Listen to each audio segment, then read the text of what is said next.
Hello, and welcome to the 404 Media Podcast, where we bring you unparalleled access to hidden worlds, both online and IRL. 404 Media is a journalist-founded company and needs your support to subscribe. Go to 404media.co. As well as other bonus content, subscribers can hear us answer their questions in future podcasts. Ask us anything you want on podcast at 404media.co. I'm your host, Joseph, and with me are two of the other 404 Media co-founders, the first being Sam Cole. Hello. And Jason Kebler. Hi.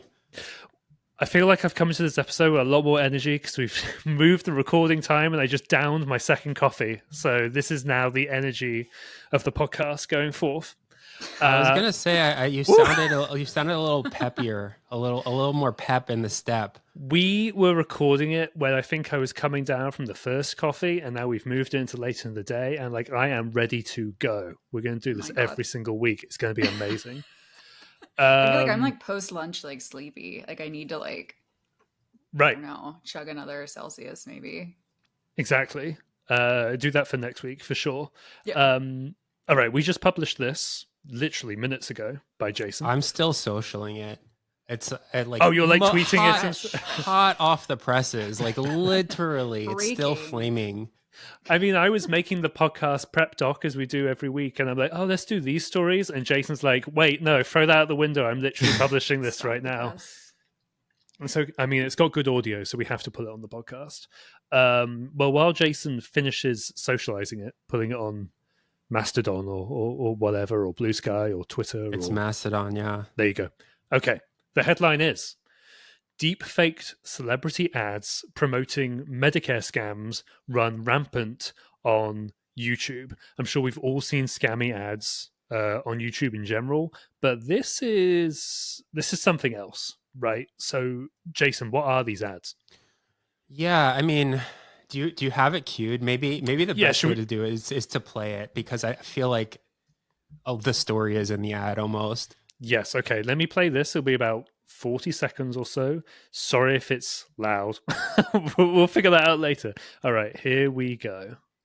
Hi guys, it's Taylor Swift. Remember those stimulus checks? Well, there's a new thing going viral. The state is giving these $6,400 holiday packages to cover all your bills. You won't be seeing this in the news, but we're about to be witnesses of a huge U.S. government scandal. Since January, the government has been supposed to be giving a $6,400 subsidy. I've been telling you guys for months to claim this free $6,400. Anyone can get this even if you don't have...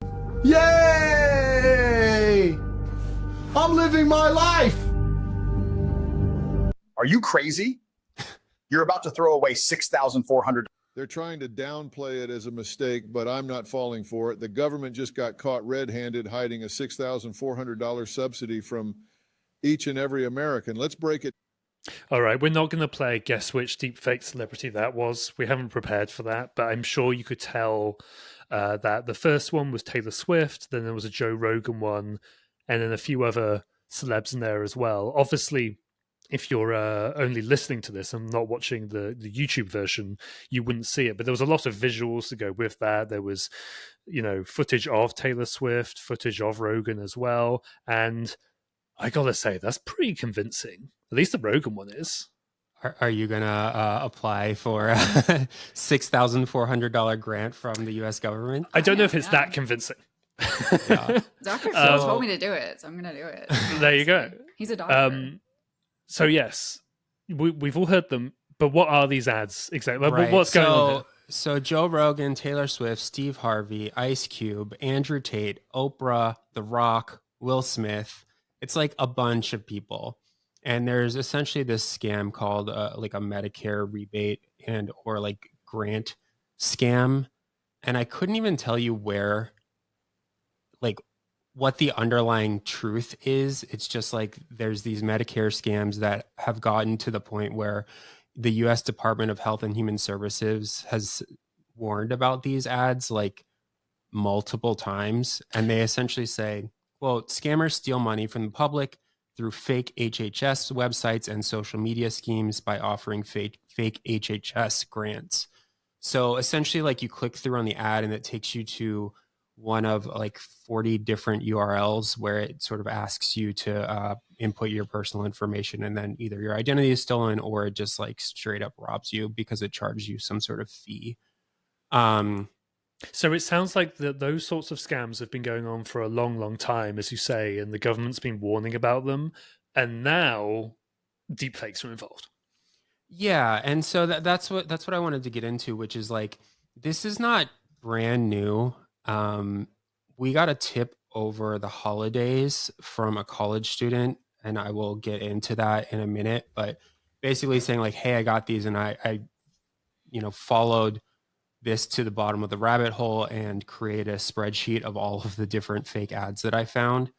But YouTube, like YouTubers, celebrities, and YouTube viewers have been complaining about these specific ads for months, like months and months and months. If you search Reddit for like YouTube healthcare scam ad, you'll find like 15 different Reddit posts where people are saying like, hey, what is this?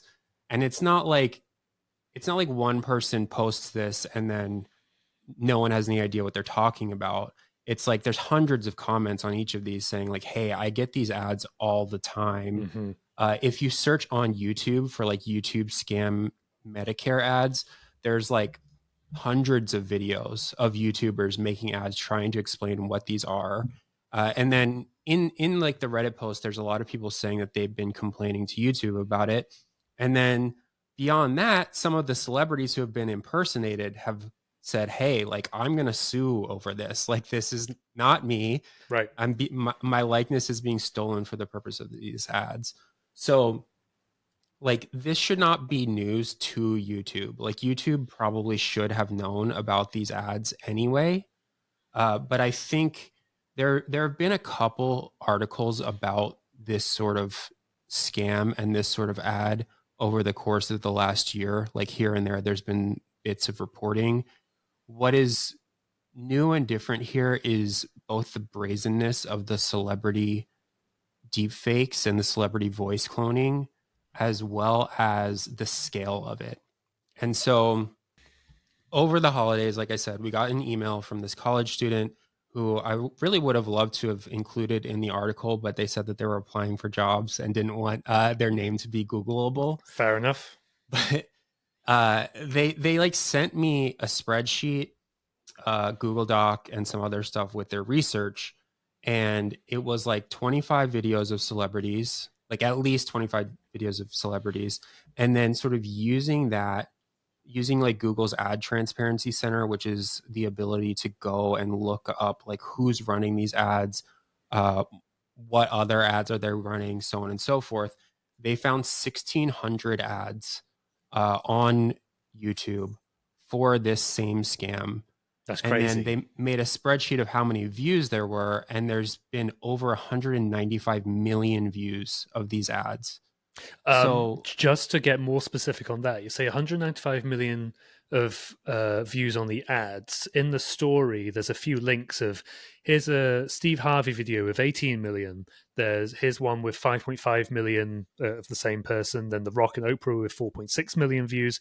Is the 195 million just the total of all of those together? Like, where does that figure come from? Yeah, so the student essentially found like 15 different YouTube accounts that were running these scam ads, and then took all of the ones that linked to one of 35 different Medicare scam URLs, ran that through the Transparency Center, scraped all of the information about each of those ads, and then put them into a spreadsheet. And then that 195 million is adding up the total views for all of those.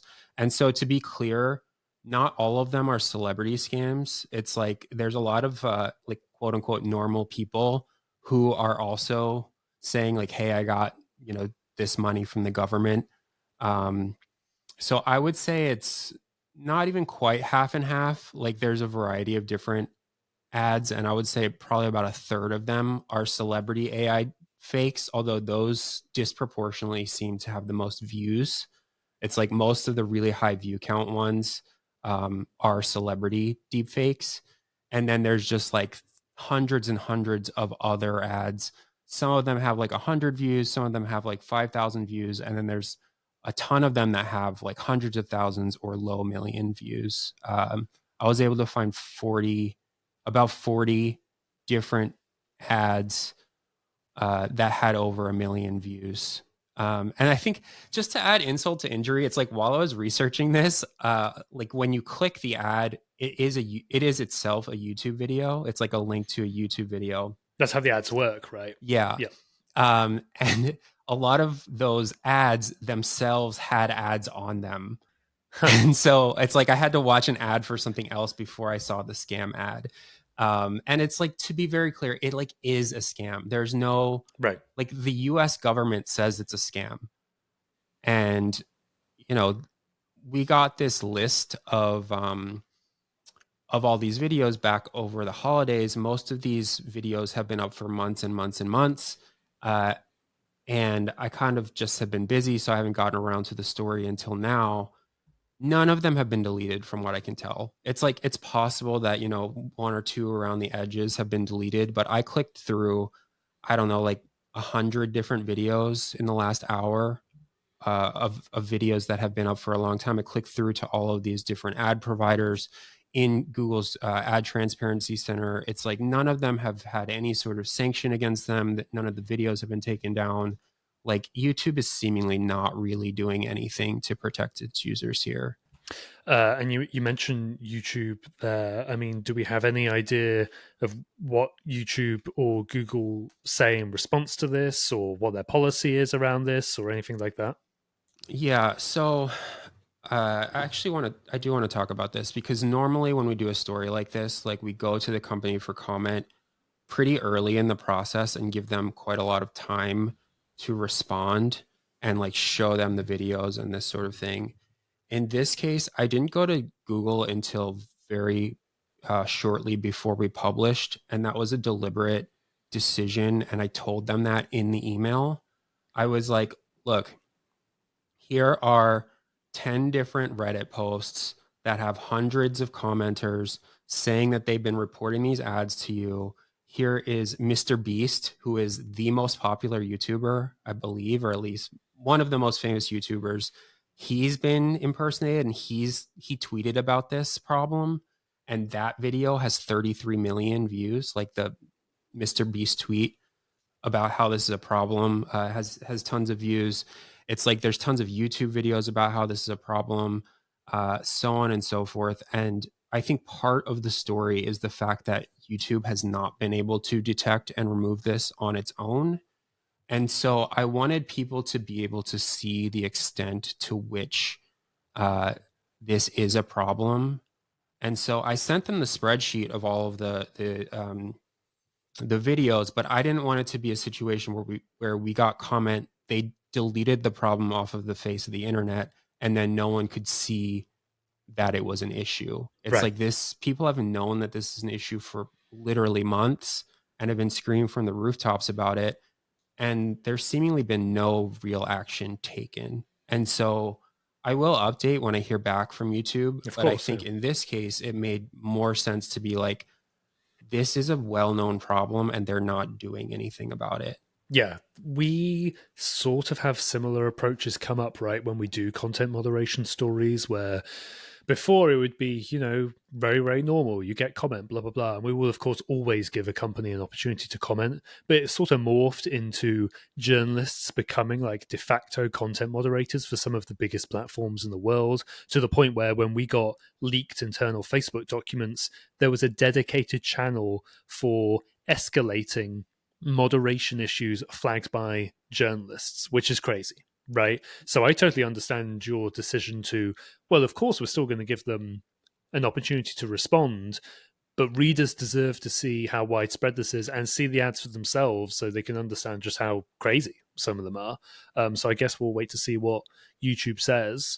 I guess just lastly, what does this show us about YouTube or Google more generally, the fact that these have just been widely available for months and months and have racked up tens, if not hundreds of millions of views? Yeah, I think Longtime fans of 404 Media will remember that in our first week, I wrote an article about how Instagram was giving me a bunch of ads for drugs and like crime and hacking tools and things like this. And I think it's one thing when a platform is not able to moderate the quote unquote normal content that its users are uploading. But I think when it comes to ads, it's like these platforms nominally have some sort of process for determining whether an ad suits their guidelines. And theoretically, that process should be actually more strict if a platform is making money off of these ads. It's like you need to remember these companies are paying Google to get their content on YouTube. Yeah. And so Google is ads. making money from it. Yeah. Google is making money from it, and they're seemingly like not doing a very good job of detecting it. So there's that. There is also the sort of point where, and I think we'll probably explore this more over the coming weeks, where we're told like, look at the amazing capabilities of generative AI and how it's going to make our lives easier, more efficient. Like, you know, companies can fire workers, blah, blah, blah. And it's like, I don't know, we're a year and a half into it and I'm not seeing it. I just am not. I've used a lot of generative AI tools pretty extensively. I think their use case is like relatively limited. Maybe it's helping some people write some emails here and there, but it's like the overwhelming uses that we're seeing of AI are like the stuff that Sam and Emmanuel have been reporting about, like, deep fakes that are stealing people's identity, deep fakes that are being used to put people non-consensually into porn. And then what we've really started seeing over only the last few months is like automated systems where just like a huge and unmoderatable amount of bullshit is being published, whether that's articles, whether that's ads, whether that's videos, whether that's the stuff that I reported, like these Facebook memes that we wrote about the other week. And it's clear like the biggest companies in the world are not able or ready to moderate these in any way that makes sense. And so I think just like browsing the internet is going to become a lot trickier. I just think that, I think that the possibility that human created content is sort of drowned out by AI generated content is possible at some point, where it's just like the amount of shit that's being created will sort of crowd out what humans are actually making. Like that's kind of my big concern with generative AI. And I think that this and some of the Facebook AI stories we've talked about and some of the other stories we've done have shown that is like closer to the reality we're getting to than any reality where like AI is going to help content creators make better content. Right. The human created content is going to become a lovely sought after commodity, and we definitely have some more stories to come on that as well. Let's leave. There's one thing super briefly is that the college students sent me a link to this recording from an open Discord that is like this marketing professional basically like learn how to do marketing vibes. And this person is not implicated in this specific scam or any scam that I know of. He's just like a hustle culture bro, like learn how to do internet marketing, make some money on the side with me, blah, blah, blah. And even that guy, like there's a quote from his sort of like advice column where he's like, quote, like everyone and his brother is making these fucking AI celebrity ads. And so it's like, even the people in the industry, in the ad industry, are like, this is what people are doing now. They're just stealing celebrity likenesses, spamming them all over the internet. And like, that is one of the dominant forms of internet marketing now. And this is one story we did. There was a great story in the New York Times today about it, this problem on Instagram. There was another story in The Verge about a different section of YouTube that's been taken over by AI generated content. It's like, we're quickly getting to a place where this flood is like not moderatable, I guess. Yeah, totally. We'll leave that there. And when we come back after the break, we will talk about Sam's story and a very interesting FOIA response. We'll be right back after this.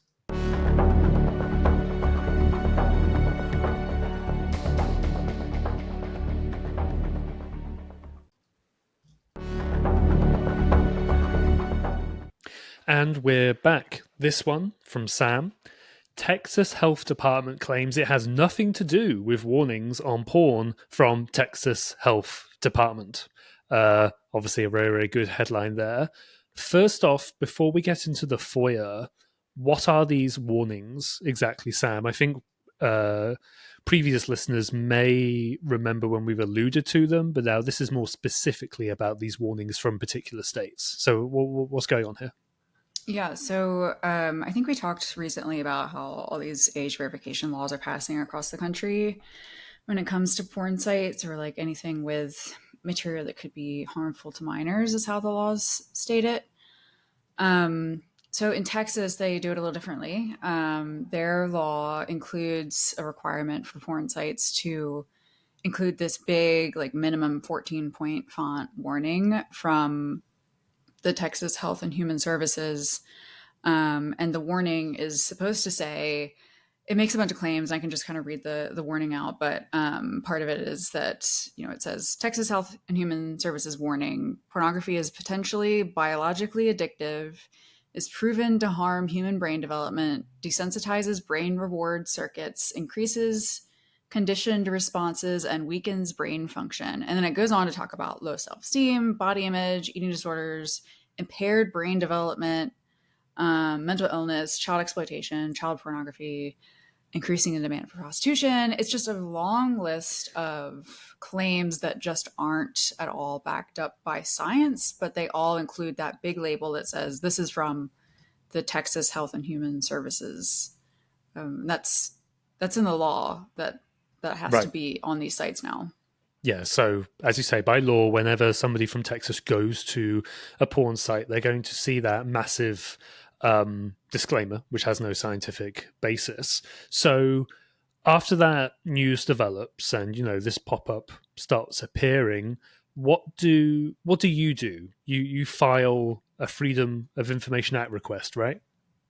Yeah, and also just to back up a little bit and give some context, this warning was on a few sites to begin with when the law first got enacted, because it wasn't really clear how it was going to be enforced. If it was going to be enforced, it got challenged a bunch, it got struck down, and then it came back. There was an injunction, there was a stay on the injunction. It's been like a huge back and forth mess in Texas. And like rightfully so, because this is a big deal. But as of right now, the warning isn't on porn sites because it's not being enforced. So these sites have no reason to pay any attention to this law because there's no sign that it's actually going to be enforceable or constitutional. So yeah, that's kind of where it is right now. And of course that could change anytime. But yeah, so, we saw this happen, and of course I emailed the press office at Health and Human Services in Texas, and they were like, you need to talk to the authors of the bill and ask them. It's like, well, your name is all over this, so I'm talking to you. It's like, I mean, what did you ask them? Did you ask them like how you're going to enforce this? Like, what did you? I was just like, what is the deal? Like, do you stand by this? Like, is this are these statements something that you endorse? Like, is this something that Health and Human Services has vetted? I don't remember what exactly. Do you have scientific evidence on that sort of thing? It was just kind of that. Like, it was just kind of like, can you comment on this thing that like your name is on? And they were like, no. So at that point, Jason and I decided to start filing FOIAs. We've been filing FOIAs about age verification for a while in these states where these porn age verification laws are being enacted. But we filed one in Texas specifically to the Health and Human Services Commission because that's a government agency, obviously. And that FOIA request, let's see, what did it say? It was pretty broad, but included any kind of communication basically about this particular law, and I named the law, which is HB 1181. Any communication, any proposals, contracts, documentation, mentions of it, mentions of things like Pornhub, age verification, related to the law. So there was a lot that could have been caught up in this net, and they could have replied and said, narrow this because it's a lot. That encompasses a lot of things. Texas obviously is a battleground for these topics. Mm-hmm. But they replied and said, no responsive documents, which, like, I don't know. I call bullshit. I don't think that that's what was your immediate reaction to that? So, as you say, you file this FOIA. It is, it's broad, but at the same time, it's also specific in that you are asking for a lot of information, but you are specifying what information you want about as the well. law, yeah. Mm-hmm. So, like, it should have got something responsive. I mean, what was your immediate reaction? Where like, we don't have any documents responsive to this. It was just kind of like, no way. Like, there's no way. Either you're not looking in the right way, you're stonewalling us on purpose, which would be very illegal, or there was no communication within the department, which is a huge problem because, again, they're endorsing publicly, like, on the law, that this is from them. The law is saying it's from them. So if they weren't involved whatsoever, that's bizarre and not true in the law. Like, that might be even someone worse. Is lying. Yeah. Yeah, that would be worse. That would be just as bad. So yeah, and then from there we appealed it. And we said, try again, basically. And Jason, maybe you can talk more about the process of appealing, because this is, and you guys are more experienced with FOIA than I am. But yeah, we sent an appeal this morning that was like, look again, basically. Yeah, I think that there's maybe like fatigue to, I'll just say it, like, Republican dominated state does anti-science thing.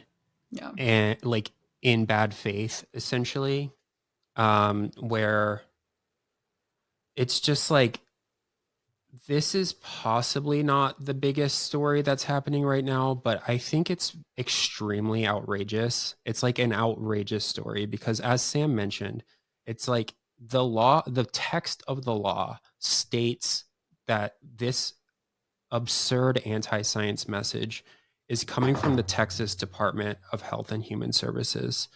And if the state legislature invented that without any input whatsoever from that department, that's bad.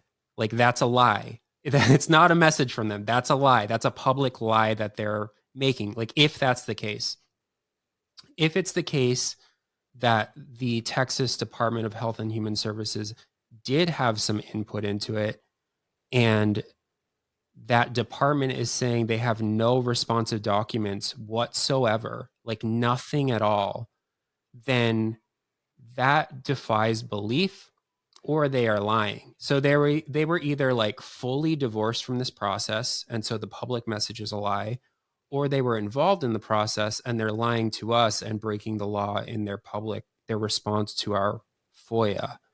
And we know that they are lying. We know that like a little of both is probably true. It's like, I have no reason to believe that the Texas Department of Health and Human Services like actually endorses this message. It's like, presumably they are, filled with scientists and people who care about health, etc. That's what we've seen in other states, even when there's been sort of like an anti-science governor or legislature. Like, often the health department is like, we still care about vaccines and health and so on and so forth. But there's a website called XBiz that does reporting on the porn industry. And they wrote an article in which they emailed the Department of Health and Human Services for comment before we filed our FOIA request.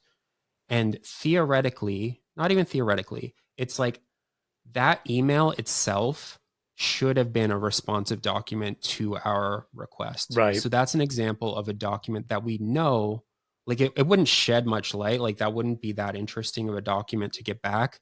But we get other journalists asking for comment Like we get those documents back in our FOIA requests all the time, and those should be a responsive document. And so like something is wrong here. And I think it's pretty egregious. And then the other thing I'll say is, like Sam mentioned, we filed similar requests in other states with their health departments. Utah, for example, has a similar law, but the Utah law doesn't have a specific message from its Department of Health and Human Services. It just has a similar law that says that's like a porn ban law. But we filed with their Department of Health and Human Services, and we got back like 300 pages of documents from within the Department of Health and Human Services. And frankly, like they were bullshit documents. It was like articles about the law, like newsletters, like just random stuff that gets populated because someone in that department signed up for like the Salt Lake Tribune, and then the Salt Lake Tribune wrote about it and it mentioned it, and that creates a responsive document. But you still got something. Yeah. But we still got something. And so to Sam's point, it's like they have to have something. And yeah, we are appealing it because and in our appeal we sort of made some of those arguments where it's like at bare minimum this XBiz email should be responsive. And it's like, I don't think it's super useful for us to get back one email from another journalist and then HHS saying like no comment. But I think it's basically just like they're not providing the documents. They either did a bad search, like, I don't know, they didn't do a good search. And Texas is actually a very interesting state because they have to like ask the state attorney general or secretary of state, I forget which, I think it's the attorney general, for a review of the documents before they release them. Like if the government wants to withhold the documents, they have to ask the attorney general for permission to withhold those documents. And that process itself is a public record. Like, I don't know if that makes any sense, but basically like that entire process should create documents that would then be responsive to our request. So that's a very long way of saying like, this is nonsense. It's complete nonsense. All I'll just add on that is like, if they're saying, well, what they're saying is we're not withholding documents. They're saying we have no responsive records. So to speculate, if they were going with that response rather than, oh, we're withholding, there wouldn't be that reporting process. I don't want to assume malicious intent where we don't have evidence of that, but I would say that, well, if you just say there's no responsive documents, you don't have to go through that process then. And I'll leave it as that. Right. For those interested in those sorts of discussions about freedom of information, subscribers do get access to our FOIA forum. We do that about every month, maybe every 6 weeks, something like that, where we go really, really deep for an hour or two on FOIAs. I'm sure we'll probably bring this up in the next one. And something I just thought now, after you've done that appeal, maybe the two of you should FOIA for the processing notes of the first request, which is where you get communications between the FOIA officers about that request. And sometimes you can find them being mad at what you've asked for. Also, yeah. And then if they say there's no records of that, that is like absolute bullshit. Like that's just not possible. Someone's gotta be fired. Like that's crazy. If they were just like sent to spam, you know, right. like, that would be no complete documents, bullshit. That would be insane. So, and we're experiencing similar things with other departments in Texas, which we're going to write more about. But yeah, it's just like this whole thing is very, very sus. Yeah, in Texas. Totally. So if you want to know more about the FOIA forum, subscribe and tune in for that. Jason, did you want to say something? Well, I think that is a good topic for our next FOIA forum, which we probably need to do one relatively soon. Not promising that it will definitely be on this topic, but this saga has actually been quite interesting in ways that are sort of hard to explain in an article, unless you like really care about this stuff. But if you do really care about this stuff, there's some like machinations that have been going on with this specific Texas request and a few others where it's like, if you really want to be pedantic about it, which we do, That's like, our whole thing, man. Yeah. That's like our yeah, thing. it's just like, dude, like, okay, you don't have any documents about this. Like, tell us how you processed this request then. Like, we in our filing of it, there should be like documents created, which are then subject to FOIA, which we can then go and find. So it's also a good example of, I don't think we've talked a lot about appeals in the FOIA forum, and appeal is basically like when they say no and you say, go look again, are you sure? And very often they end up like finding the documents. It works. This is a good example of sort of how we did that process, because sometimes in the appeal you end up being like, well, here's like all this additional research that we are doing for you because apparently you were unable to do it yourself. And it's not to, as you said, like ascribe malintent, because we don't know, but it's shocking how often a place will say like, we don't have any documents, and then you're just like, sure about that, buddy? And then they're like, oh, here's 1,000 documents. Yeah, I left it down the back of the sofa or something. Here's a PDF I dropped. Yeah. Yeah, we should definitely do that in the next FOIA forum. All right. If you're listening to the free version of the podcast, I'll now play us out. But if you're a paying 404 Media subscriber, we're going to talk about hacking trains now, which we've been meaning to do for weeks, but we're only able to get to it now. You can subscribe and gain access to that content at 404media.co. We'll be right back after this. As a reminder, 404 Media is journalist founded and supported by subscribers. If you wish to subscribe to 404 Media and directly support our work, please go to 404media.co. You'll get unlimited access to our articles and an ad-free version of this podcast.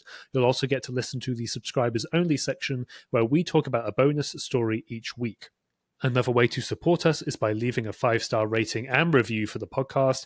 That stuff genuinely helps us out and helps other people find the podcast too.